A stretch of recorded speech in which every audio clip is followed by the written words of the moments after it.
نحمده ونصلي على رسوله الكريم أما بعد أعوذ بالله من السميع العليم من الشيطان الرجيم بسم الله الرحمن الرحيم والمؤمنون والمؤمنات بعضهم أولياء بعض والله بالمعروف وينهون عن المنكر وقال الصلاة والتسليم طوبى لعبد جعله الله مفتاحا بالخير وملأ بالشر أو كما قال الصلاة والتسليم. میرے معلوم بھائی اور دوستوں، آج کل ہمارے ماحول میں حضرات علماء کی طرف سے مختلف جگہوں پر مسکرات میں پروگرام ہو رہے ہیں.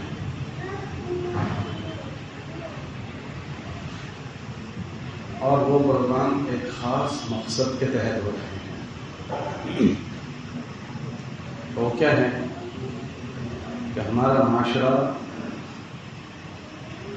پاکیزہ کیسے بنے، ہمارے معاشرے میں حسن کیسے آ جائے،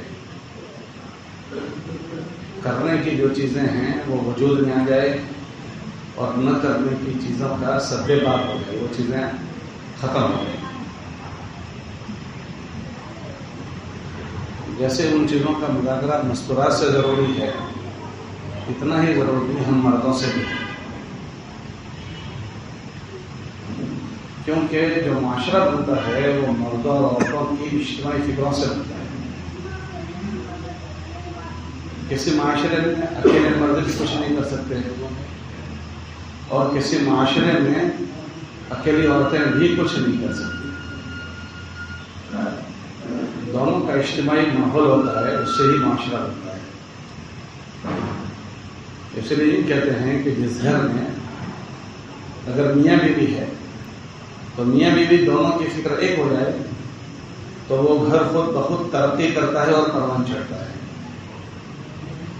اور خدا نہ کرے کسی گھر میں میاں بیوی کی فکر میں اختلاف ہو جائے تو وہ گھر خود بخود ویران ہو جاتا ہے، اس کو کوئی ویران کرنے کی ضرورت نہیں. ان دو کا آپس کا اختلاف ہی اس گھر کو اجاڑ دیتا ہے. تو جس طرح ایک گھر ہے، ایسی محلہ ہے، ایک گاؤں، ایک شہر ہے کہ وہاں کے مرد اور عورتیں ایک فکر ہو جائیں تو وہاں جو چیز چلانی ہو وہ آسانی سے چل جاتی ہے. اور جس معاشرے میں مرد اور عورتیں ایک فکر نہ ہو تو وہاں کوئی چیز نہیں چل سکتی. اس لیے ہمارے نبی علیہ الصلوۃ والسلام نے جو فکر چلائی، ان فکروں میں جیسے مردوں کو شریک کیا، ایسے ہی اپنی مستورات کو بھی ان فکروں میں شریک کیا، انفرادی زندگی میں بھی اور اجتماعی زندگی میں بھی. اور جب ان کو شریک کیا تو انہوں نے ایسا مضبوط تعاون کی شکلیں قائم کی کہ اس کو کوئی سوچ نہیں سکتا. ہمارے نبی علیہ الصلوۃ والسلام کو نبوت ملی اور سینہ مبارک ہمارے نبی علیہ السلام کا کھولا گیا. تو ہمارے نبی علیہ السلام انسان ہیں، ظاہری شکل سے گھبرا گئے کہ کیا ہوا ان کے ساتھ. تو گھر جا کر گھبرائے ہوئے گھر گئے اور چادر اوڑھ کر سو گئے. اور جو حادثہ ان کے ساتھ پیش آیا، اس حادثے میں سب سے پہلے جو انہوں نے شریک کیا، اپنی گھر والی کو اپنی فکر میں شریک کیا اور اپنا دکھ ان کو بتایا کہ ان کے ساتھ یہ ہوا ہے. اور عجیب و غریب بات یہ ہے کہ گھر والی ان کے اس غم کو دور کرنے کا ذریعہ بنی، اس سہم کو ختم کرنے کا ذریعہ گھر والی بنی. خدیجہ رضی اللہ عنہا، انہوں نے ان کا ہاتھ پکڑا اور بازار اپنے چچا بھائی وقع ابن نوفل جو تھے ان کے پاس لے گئے اور ان سے سنایا کہ ان کے شوہر ہیں، ان کے ساتھ ایسا ہوا ایسا ہوا. ابھی کسی کو نہیں پتا کہ یہ نبی ہے، یہ تو ابھی پہلی بات ہو رہی. جو ان کے ساتھ باتیں پیش آئی تھی اس کی کرداری سنی. تو ورقہ ابن نوفل جو تھا وہ ایک عالم تھا، تو اس نے کہا کہ اچھا ان کے ساتھ ایسا ہوا ہے، اگر ان کے ساتھ ایسا ہوا ہے تو ان کے ساتھ اور آگے بھی ہونے والا ہے. وہ کیا ہونے والا ہے کہ یہ نبی ہیں، یہ جو چیزیں ان کے ساتھ ہوئی ہے یہ ان کو نبوت ملی ہے، یہ نبی ہیں. اور ان کی نبوت کی لوگ مخالفت کریں گے، پرائے تو کریں گے، اپنے بھی کریں گے، اور اپنے ایسی اس کی مخالفت کریں گے کہ ان کو وطن بھی چھوڑنا پڑے گا، مکہ بھی چھوڑنا پڑے گا، اور گھر والے بھی ان کا وروଧ کریں گے۔ تو ہمارے نبی علیہ الصلوۃ والسلام پر ایک تو پہلے سے ہی اس کا سہم تھا کہ ان کے ساتھ کیا ہوا۔ پھر ورقہ بن نوفل کی یہ باتیں سنی اور بہت حیران ہو گئے، تعجب ہوا کہ مجھے گھر چھوڑنا پڑے گا، میرے گھر مکے والے مجھے نکالیں گے، کیونکہ مکے والے تو ان کو بڑا سمجھتے تھے، صادق الامین۔ جب بیت اللہ تعمیر ہو رہا تھا تو لڑائی ان کے آپس میں ہوئی کہ بھائی بیت اللہ تو تعمیر ہو گیا، ٹھیک ہے، سب نے حصہ لیا، حجر اسود کون رکھے گا اس کی جگہ پر؟ تو حجر اسود سب نے مل کر ہمارے نبی علیہ السلام کے مبارک ہاتھوں سے رکھوایا تھا، اتنا اعتماد ان پر تھا۔ اب ان کے لیے اگر یہ کہا جائے کہ ان کو بھی نکال دیں گے تو کیسا لگے گا؟ تو جب نبی علیہ السلام نے کہا اچھا میرے ساتھ ایسا ہوگا، تو وہ جو خوف آیا، اس خوف کو ختم کرنے کا جو ذریعہ بنی ہے وہ گھر والی بنی ہے۔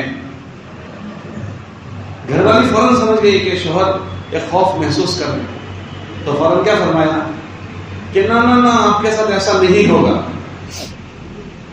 پھر دلیل دی کہ کیوں نہیں ہوگا؟ اس لیے نہیں ہوگا کہ آپ جو کام کرتے ہیں وہ خیر کے اور بھلائی کے کام، تحمل الکل و تقر الضیف تکسب المعدوم، کہ آپ مہمان نواز ہیں، پریشان حالوں کی پریشانی میں، دکھی لوگوں کے دکھ میں شریک ہو جاتے ہیں، بھولے لوگوں کا راستہ دکھاتے ہیں، یہ ساری باتیں نہیں۔ اور فرمایا کہ جو ایسی باتیں بتائے وہ کیسے ظاہر ہوگا؟ تو ہمارے نبی علیہ السلام کی دھارس بند گئی، تسلی ہوئی۔ تو میں عرض کر رہا تھا کہ عورت اپنے مرد کی فکروں میں شریک ہو جاتی ہے تو وہ گھر پروان چڑھ جاتا ہے، اور جس گھر میں مرد اور عورت کی فکروں میں اختلاف ہو جائے تو اس گھر کا نظام درہم برہم ہو جاتا ہے، ان کی اولادیں حد سے نکل جاتی ہے۔ اس لیے ان کا مرد ایک بات چاہتا ہے کہ اپنے بچوں کو اس رخ سے لے کر چلیں، اور ان کی بیوی ایک بات چاہتی ہے، وہ اپنی بات گھر میں چلاتی ہے۔ شوہر ایک بات چلانا چاہتا ہے، بیوی ایک بات چلانا چاہتی ہے۔ ان دونوں کے اختلاف فکر سے تیسرے جو ہاتھ سے نکلتے ہیں وہ ان کے بچے نکل جاتے ہیں۔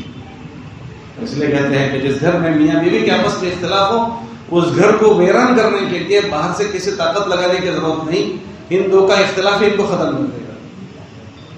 تو حضور علیہ السلام نے اپنی فکروں میں پہلے دن سے اپنے مستورات کو شریک کیا ہے، اجتماعی فکروں میں بھی اور انفرادی فکروں میں بھی۔ یہ انفرادی فکر ہوئی اپنی، اور نبوت کی فکر سمجھیں تو اجتماعی فکر بھی ہو گئی۔ تو ہمارے معاشرے میں اگر کوئی چیز وجود میں لانی ہے تو مردوں اور عورتوں کی اجتماعی فکر ہونی چاہیے، اور مردوں کی جتنی ہے اس سے کئی گنا زیادہ ہمیں عورتوں پر محنت کرنی پڑے گی اس فکر میں وہ شریک کرنے کے لیے۔ کیوں کہ عورت جو ہے وہ اس کے مطابق آتا ہے، اس کو شیطان کھلونا بنا دیتا ہے۔ کوئی چیز لانے کے لیے بیچ میں جو استعمال کرے گا وہ عورت کو، ان کے متعلق حدیث میں آتا ہے حبالۃ الشیاطین، شیطان کی آلۂ کار، رسیاں، کہ شیطان کے راستے، شیطان انہی کے راستے سے داخل ہوگا۔ ہاں، تو اس سے وہ کام کرواتا ہے۔ خیر بھی انہیں سے، اگر ان سے خیر وجود میں آئی تو بہت بڑی خیر وجود میں آتی ہے، اور خدا نہ کرے ان سے اگر شر وجود میں آیا تو ان سے ایسا شر وجود میں آئے گا کہ نہ پوچھو بات۔ ہاں، وہ ذریعہ بن جائے گی۔ موسیٰ علیہ السلام جب نبی بننے والے تھے تو ایک جوتش تھا، اس نے کہا کہ تمہارے قوم میں ایک آدمی پیدا ہوگا، وہ تمہارے راجپاٹ کو ختم کر دے گا۔ فرعون کو کہا، تو فرعون نے پوچھا وہ کون سے خاندان سے ہوگا؟ کہا فلاں خاندان سے۔ کہا اچھا، اب اس خاندان میں ہم کسی بچے کو زندہ ہی نہیں رہنے دیں گے۔ تو جو بھی بچہ پیدا ہوتا تھا وہ سارے بچوں کو مار ڈالتا تھا۔ 70,000 بچے اس نے مروا دیے اس جوتش کے کہنے پر۔ اللہ پاک نے موسیٰ علیہ السلام کو اسی فیملی میں پیدا کیا، لیکن اب ان کو باقی رکھنا تھا تو اللہ پاک نے ان کو باقی رکھنے کے لیے ان کی والدہ کو استعمال کیا، ان کی والدہ کا دل مضبوط بنوایا اور سمندر میں ڈلوا دیا۔ وہ صندوق تیرتا تیرتا فرعون کے دربار میں پہنچا۔ فرعون بیٹھا ہوا تھا ان کی گھر والی آسیہ کے ساتھ، تو دیکھا پیٹی تیرتے تیرتے آئی ہے، اس کو کھولا منگوایا, کھولا تو بچہ پھول جیسا نکلا. تو فرعون کی زبان سے پہلا جملہ یہ نکلا کہ یہی موسیٰ ہے جو میرا راجپاٹ ختم کرے گا. اللہ کی شان, اس کے گھر میں اولاد نہیں تھی, بغیر اولاد کا تھا. تو گھر والی نے کہا کہ نہیں, یہ موسیٰ نہیں ہے, یہ تو بچہ اور کوئی ہے. یہ جو فیملی جس خاندان کو آپ کہہ رہے ہیں نا, جس میں بچہ پیدا ہونے والا ہے, وہ تو اس طرف رہتی ہے, اور یہ پیٹی تو اس طرف سے آئی ہے. اگر اس فیملی کا ہوتا تو وہ یہاں سے یوں کر کے وہ آڑے آ گئی بیچ میں. اور اس نے کہا نہیں, اس کو مارنا تو دور کی بات, ہم اس کو گود لیں گے, اس کو ہم متبنہ بنائیں گے, گود لیں گے. وہ بار بار سمجھا رہا ہے کہ نہیں, یہ وہی بچہ ہے, یہ بچہ پیدا نہ ہو اس کے لیے 70,000 آدمیوں کو, بچوں کو اس نے مارا ہے. لیکن جب بیچ میں بیوی آڑے آ گئی تو وہ اپنی بات ضد پر ایسی آئی کہ اس کو مات ماننی پڑی.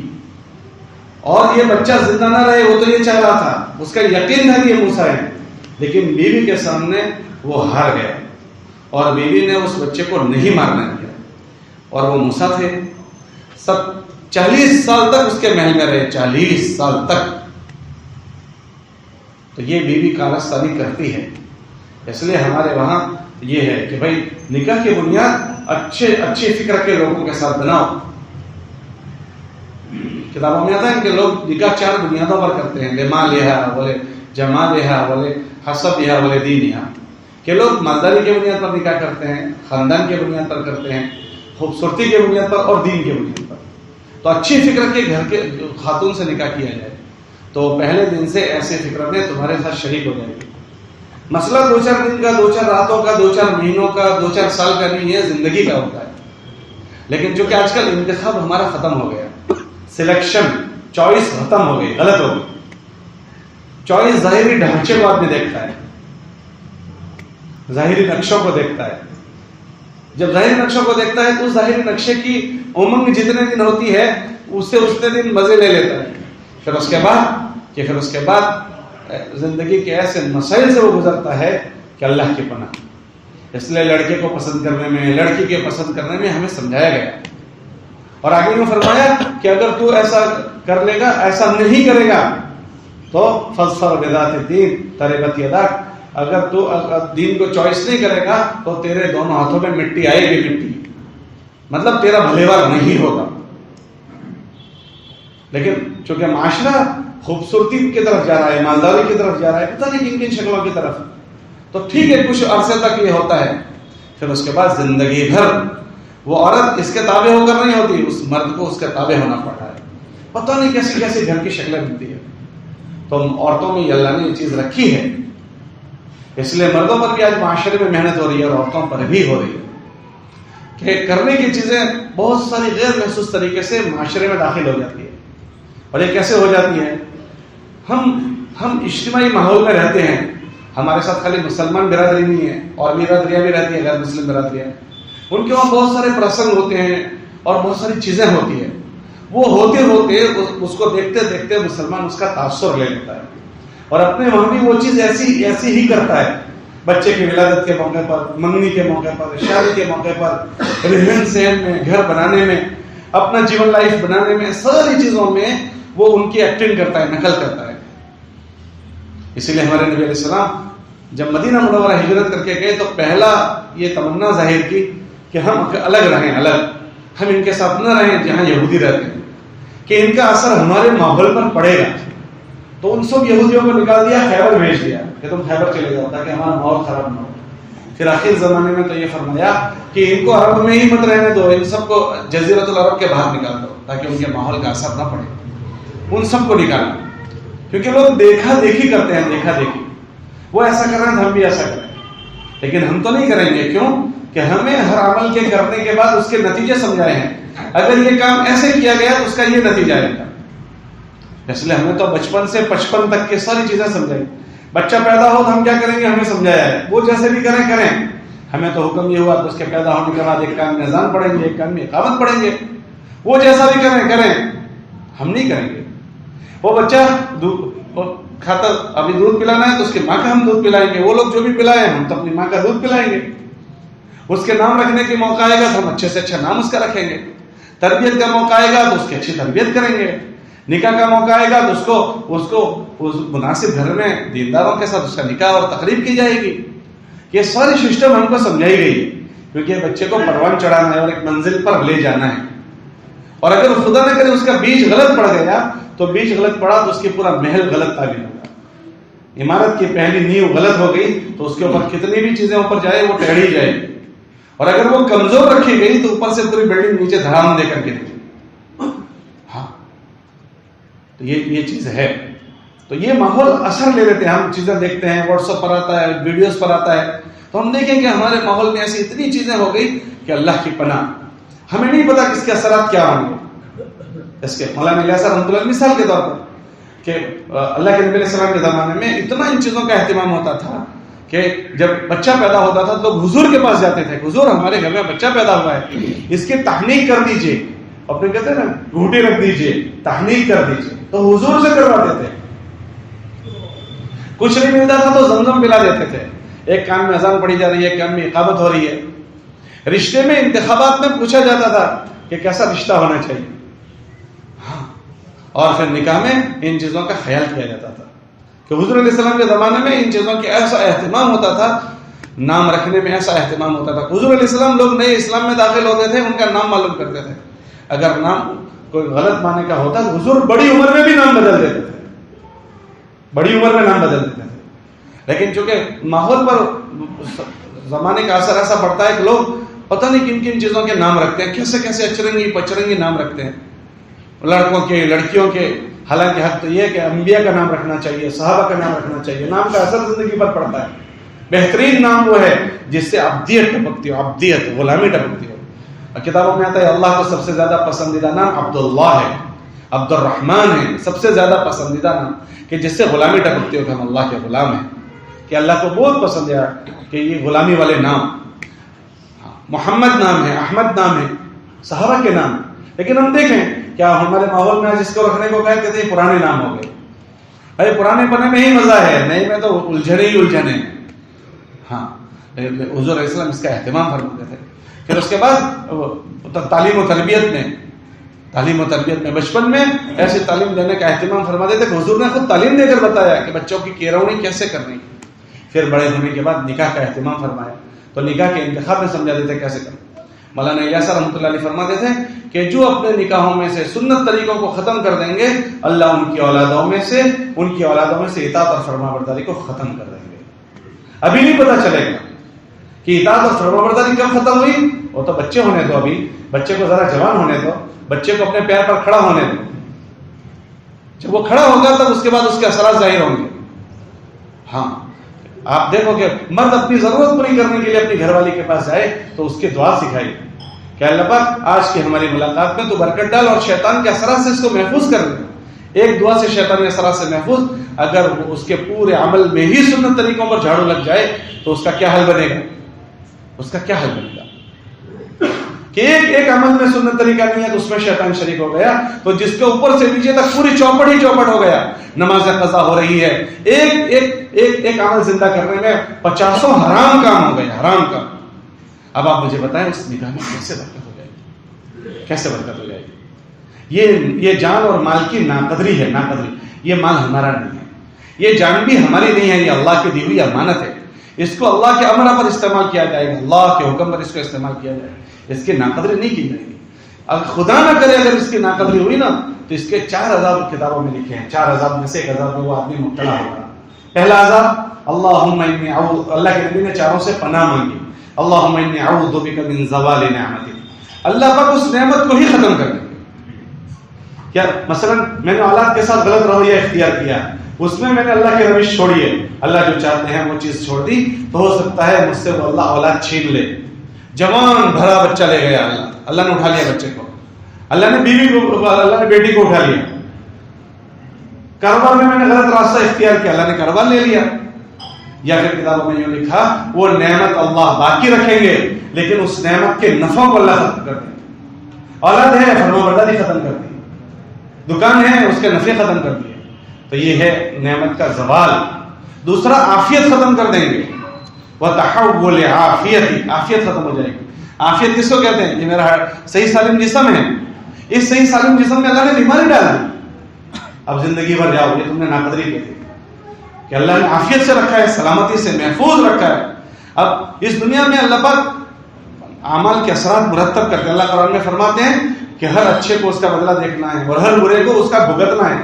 من عمل صالحا فلنفسه، جو اچھا کرے گا اس کو اس کا بدلہ دیکھنا ہے اور ہر برے کو اس کا نتیجہ دیکھنا ہے. تو عافیت ختم ہو جائے گی. عافیت ہو سکتا ہے اس کا جسم پتہ نہیں کس کس مسائل میں گھر جائے، بیماریوں میں گھر جائے، یا اولاد کی طرف سے جو سکون کی شکلیں تھی وہ ختم ہو جائیں، بیوی کی سکون کی شکلیں ختم ہو جائیں، عافیت ختم ہو جائے گی. یہ بڑا عذاب ہے. یہ اللہ کے نبی نے اس سے پناہ مانگی ہے. زوال نعمت، تحول عافیت، فجاءت نقمتی، اللہ کی طرف سے لعنت ہوگی، پھٹکار ہو جائے گی. اور چوتھا ومن جبین سخطک، پکڑ کی شکل اللہ کی طرف سے ہو جائے گی. کیا پکڑ کی شکل ہوگی ہمیں نہیں پتہ. یہ سارا جو چیزیں ہوتی ہے وہ ناقدری پر ہوتی ہے. کہ آدمی جب، اور دیکھو آج جو معاشرے میں ہے نا، زیادہ اولادیں فرمانبرداری پر نہیں ہے، زیادہ اولادیں نافرمانی پر ہیں. بیویوں سے مردوں کو زیادہ سکون نہیں ہے، زیادہ مسائل میں الجھے ہوئے ہیں، کاروباری مسائل میں لوگ الجھے ہوئے ہیں. اکثر دیکھا جائے گا تو ان چیزوں میں ہم سے کوتاہیاں ہوتی ہے. ہم دیکھا دیکھی سب کرتے ہیں. ہم تو ان چیزوں میں تو دیکھا دیکھی کرتے ہیں، عبادات میں بھی دیکھا دیکھی کرتے ہیں، ساری چیزوں میں دیکھا دیکھی ہوگی.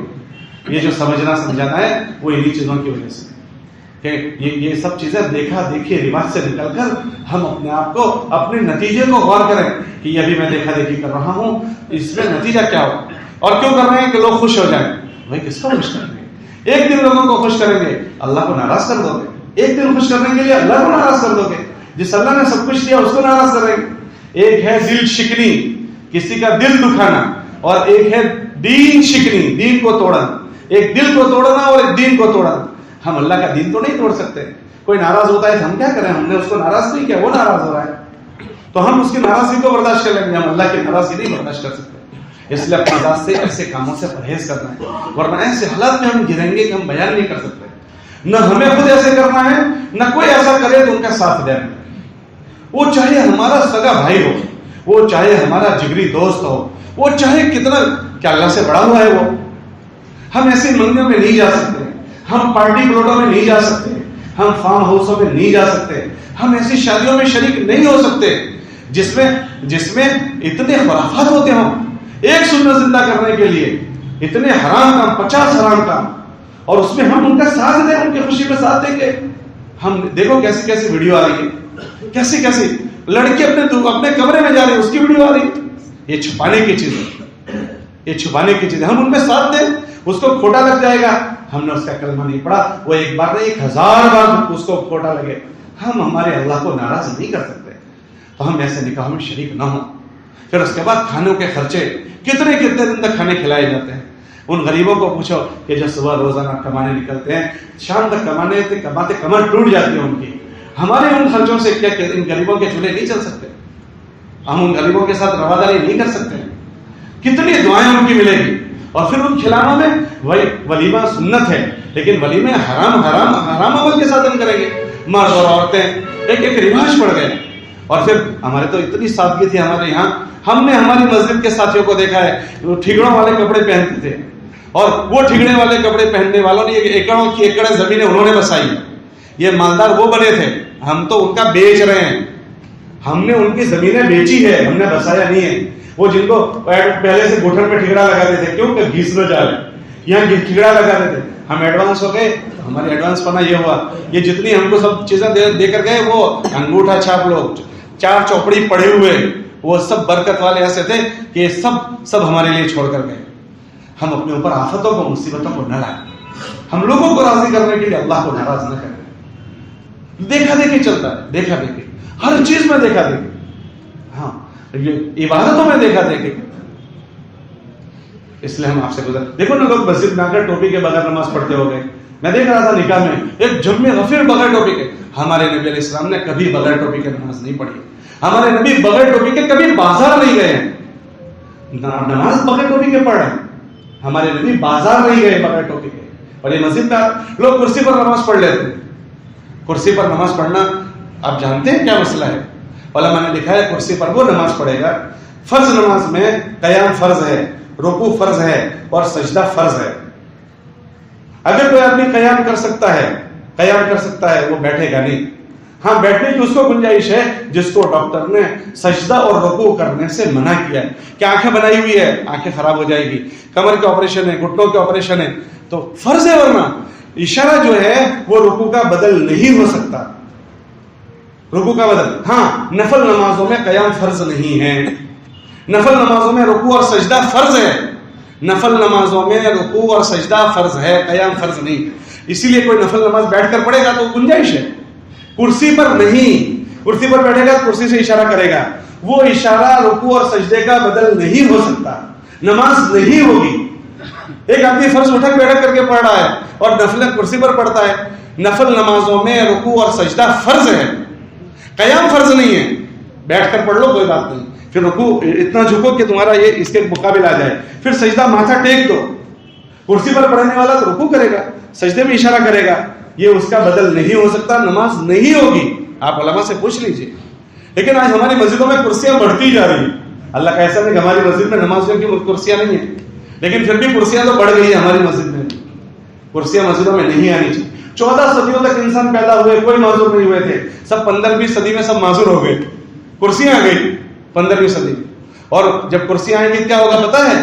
ہماری مسجدیں ہوٹل بن جائے گی، ہوٹل، اور لوگ باتیں کرنے کے لیے کرسیاں سجا کر باتیں کریں گے، چائے پیئیں گے کرسیوں پر بیٹھ کر۔ اور میں صبح جا رہا تھا، یہاں سے اتر رہا تھا، دیکھ ایک آدمی بیٹھا تھا کرسی پر اور دوسری کرسی سامنے تھی اور موبائل کھیل رہا تھا، ہاں، اور وہ جماعت میں آیا ہوا ہے، ہاں، کرسی پر بیٹھ کر موبائل کھیلے جا رہے ہیں کہ جب مسجدوں میں کرسیاں بڑھیں گی تو یہ ہوٹل بن جائے گی، لاج بن جائے گی۔